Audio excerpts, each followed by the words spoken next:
Darbas su dokumentų sąrašais. Paleidus programą, patenkame į dokumentų sąrašo langą.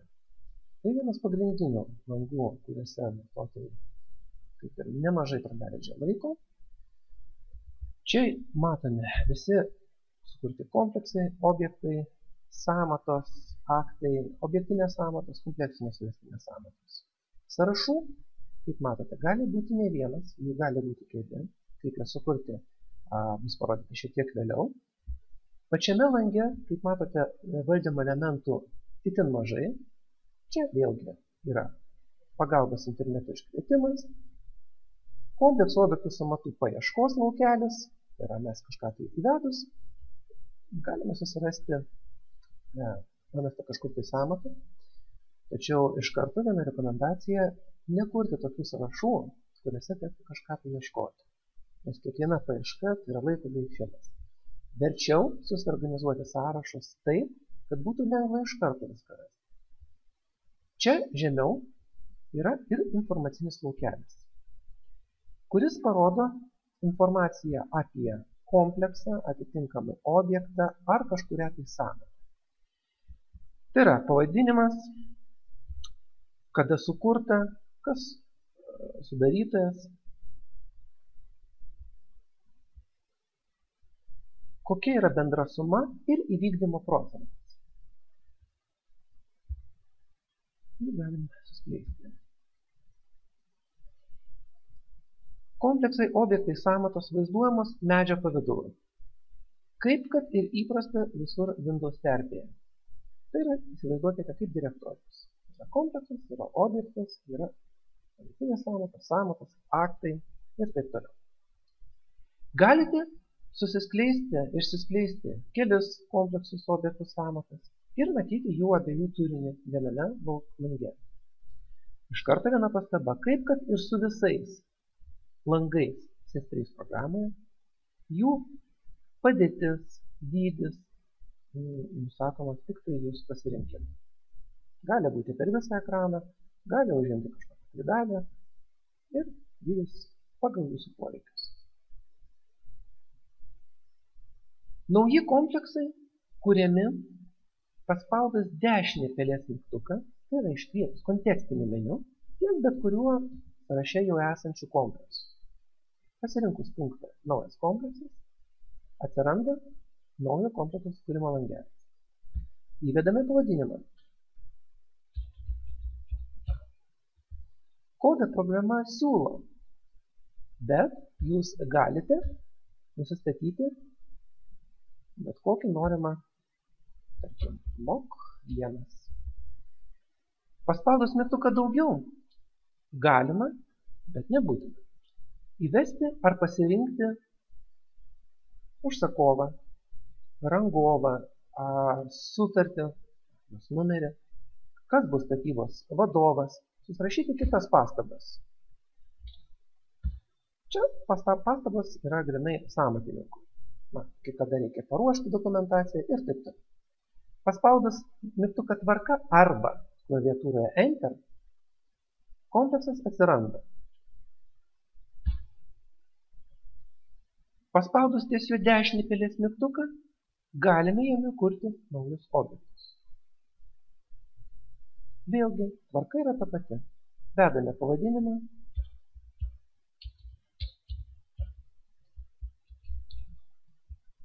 Kodą programa siūlo eilės tvarka, vėlgi galime nusistatyti savo.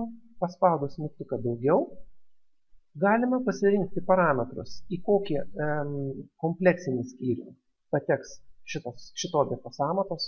Dažniausiai tai yra trečias skyrius statinės statyba ir rengimas, tačiau neretai pasitaiko ir sklypo paruošimas ir net projektavimo darbai. Vėlgi, objekto vadovas gali skirtis nuo komplekso vadovo, ypač jeigu didesnės statybos, pastabos laisvai, tvarka, rado objektas. Atitinkamai, kaip kad mes turime objektą, taip ir sąmatą kuriame per kontekstinį meniu. Yra ties objektų dešinį pelės mygtuką, nauja sąmata. Analogiškai vedame pavadinimą. Paspaudus daugiau matome vėlgi kelis pasirinktus parametrus. Pavyzdžiui, nuo kokio dokumento šablono daryti šią sąmatą. Kol kas paruošta standartinė, su fiksuotam išlaidom po PVM, prieš PVM. Šitų lokalinės sąmatos šablonų variantų gali būti neribotas skaičius. Apie jų sukūrimą bus paskaitoje dokumentų šablonų. Varnelę iškart atidaryti reiškia tiesiog tai, kad paspaudus tvarką sąmata iš karto atidaroma.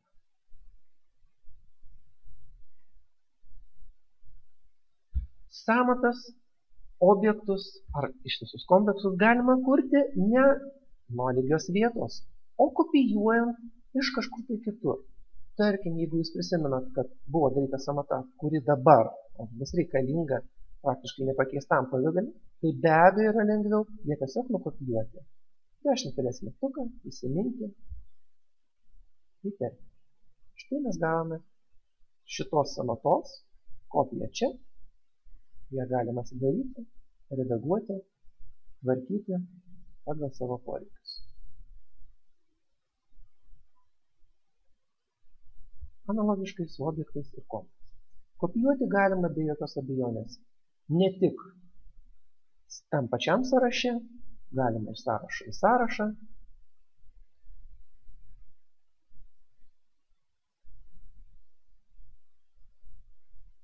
Sąrašų sukūrimas.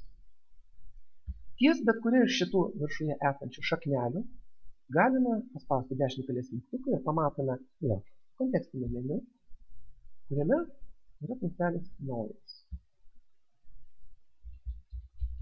Įvedame norimą pavadinimą, pasižymime kelią, vėl kelias gali būti kaip šitame kompiuteryje. Taip ir kažkokiame tinklo kompiuteryje serveryje. Visiškai nesvarbu, tvarka. Štai mes matom naują šaknelį, galime kurti kompleksus, objektus, sąmatas ir taip toliau. Šitokiu būdu mes galime pasidaryti kiek norime sąrašų, susiskirstyti savo kompleksus pagal geografinę vietovę, Kaunas, Vilnius, Klaipėda, pagal užsakovus, pagal darbų pobūdį ar bet kaip kitaip. Pavyzdžiui, čia aš sukūriau archyvą su mintim, kad tuos kompleksus, kurie jau kaip ir beveik nereikalingi, būtų galima juos perkelti į archyvą, kad jie čia neužimtų vietos ir netrukdytų mūsų darbo, bet ir nedingtų amžiaus šiukšliadėžėje, kadangi niekas negali žinoti, kada sąmatų iš archyvo gali prireikti.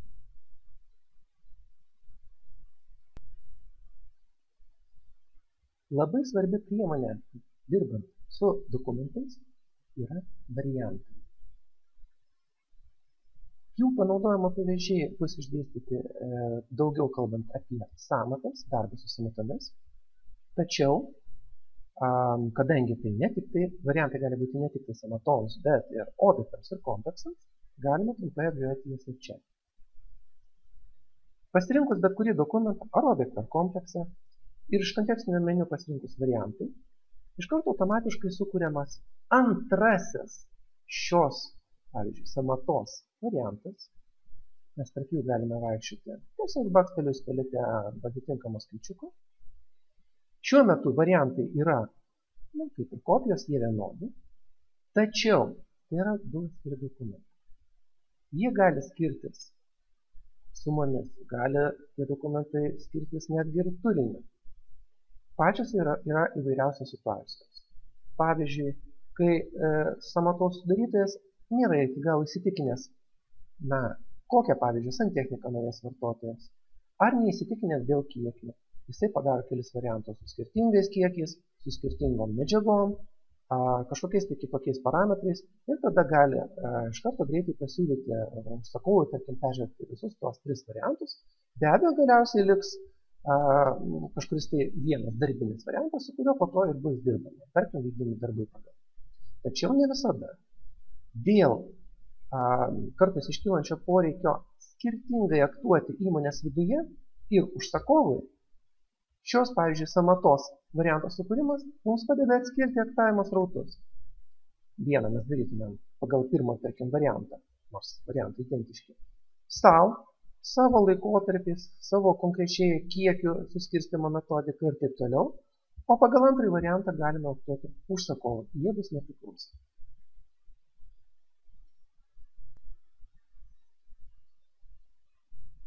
Nuo bet kurio pasirinkto varianto mes galime sukurti naują variantą, ar pasirinktą variantą pašalinti. Detaliau apžvelgsime visus kontekstinius meniu. Komplekso kontekstinis meniu turi jau mūsų matytus naujo komplekso ar naujo objekto sukūrimo punktus. Redaguoti punktas leidžia mums pakeisti komplekso kodą, pavadinimą, kitus parametrus. Jeigu pamenate, kad minėjau, kad galima ne iš karto nurodyti užsakovą, rangovą, tarkim, ruošiant dokumentaciją konkursui, šie parametrai nėra reikalingi, o štai kai prasideda aktavimai, šie duomenys paprastai įeina kaip į formą 2, į formą 3 ir kitus dokumentus. Pašalinti punktas perkelia šį kompleksą į šiukšliadėžę. Pasižiūrėkime. Be abejo, programa perklausė, ar tikrai mes norime jį pašalinti. Štai tas kompleksas yra šiukšliadėžė. Vėlgi, jau mūsų šiek tiek matyti, įsiminti, iškirpti, įterpti, arba Ctrl+C, Ctrl+X, Ctrl+V punktai.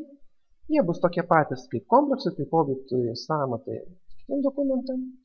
Vėlgi, matyti mūsų variantai. Šiuo atveju mes galėtume sukurti variantus visam kompleksui. Suvestinė padaro kompleksinę suvestinę sąmatą.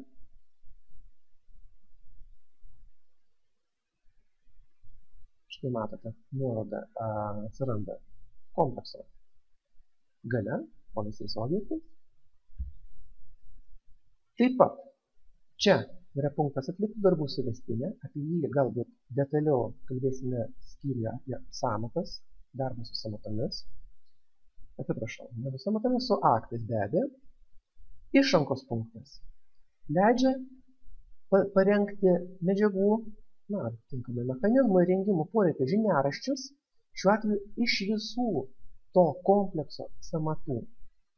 Apie tai vėlgi bus detaliai kalbama paskaitoje apie medžiagų poreikio žiniaraščius.